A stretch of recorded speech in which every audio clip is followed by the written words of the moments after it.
नमस्कार, आप सब देख रहल बानी भोजपुरी प्लस और हम अमित कुमार स्वागत करतानी आप सभी के। त खबर बा आज भोजपुरी हिट मशीन खेसारी लाल यादव और अक्षरा सिंह के बारे में।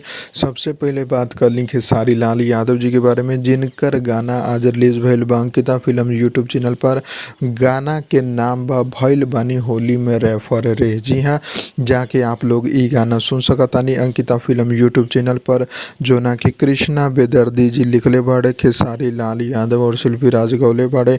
गाना के म्यूजिक आर्या शर्मा जी देले बाड़े और फुल वीडियो सॉन्ग रिलीज हो चुकल बा, धमाकेदार वीडियो सॉन्ग। तो जाई जाके सुनी अंकिता फिल्म यूट्यूब चैनल पर।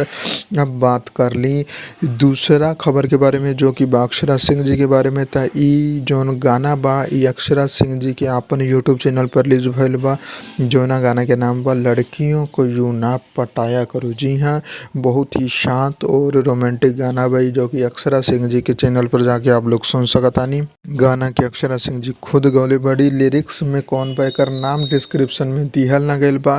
बाकी जैसे ही अपडेट हो जाता आप लोग भी जाके देख सकतानी। और यह दूगो गाना के अपडेट रहे जो कि सुबह सुबह रिलीज होके एक साथ धमाल मचा रहल बा। तो आप लोग भी जाके दोनों गाना के प्यार आशीर्वाद दिए और बताइए आप लोगन के कैसा लगल। हम मिलम आप लोगन के एगो नया वीडियो में, तब तक खातिर वीडियो को लाइक कर दी, चैनल के सब्सक्राइब कर दी और बेल आइकन दबा दी। जय भोजपुरी, प्रणाम।